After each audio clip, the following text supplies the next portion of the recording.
শরীফের দিকে তাকায় থাকবে, আল্লাহ তোমার গুনাহ মাফ করে দিবে। আবু বকর 2 নম্বরে বললেন, রাসূলুল্লাহ, হাবিবাল্লাহ, এবার একটু বলুন তো কোন জিনিসের দিকে তাকালে গুনাহ মাফ হবে? মদিনার রাসূল এইবার বললেন, মসজিদ এবং নবীর ঘর, মাদ্রাসা। যদি আজকের মানুষ, তামাম দুনিয়ার মানুষ, কোন মানুষেরা যদি আল্লাহর ঘর মসজিদের দিকে তাকায় থাকে, আল্লাহ তার গুনাহগুলো মাফ করে দিবে। মসজিদে তাহলে যদি যায় নামাজ কিনে দেন, একটা কোরআন শরীফ কিনে দেন, অথবা কারেন্ট বিল দিয়ে দিলেন, অথবা মসজিদ খানা ঝাড়ি দিয়ে দিলেন, অথবা মসজিদের ওযুখানায় ময়লা পড়ে আছে একটু পরিষ্কার করে দিলেন, আল্লাহ রাসূল বললেন মসজিদের দিকে তাকায় থাকবে যতক্ষণ যতক্ষণ পর্যন্ত যুবক তুমি তাকায় থাকবে, আল্লাহ তোমার জীবনের সগীরা গুনাহ মাফ করে দিবে।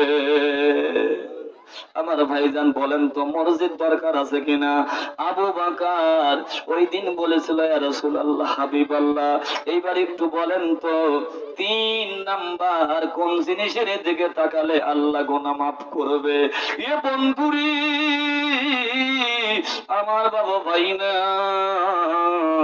আল্লাহর রাসূল ওই দিন বলেছিল যদি সন্তান আপন মা বাবার চেহারার দিকে তাকায় থাকে, আল্লাহ তার গুনাহগুলো মাফ করে দিবে।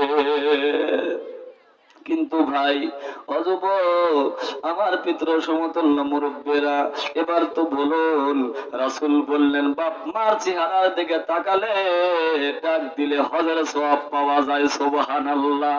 কিন্তু ভাইজান, তোমার জনম দুঃখিনী মা, তোমার আব্বা হয়তো আজকের কবরে মাটির নিচে, ডানে মাটি বামে মাটি, তুমি বাড়িতে আব্বার ঘর পাও, খাট পাও, অমুক পাও, তমুক পাও।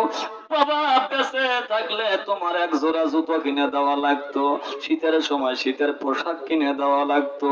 আর মদিনার রাসূল বললেন তুমি যদি আপন মা বাবার চেহারার দিকে তাকায় থাকো, তোমার জীবনের গুনাহ আল্লাহ মাফ করে দিবে।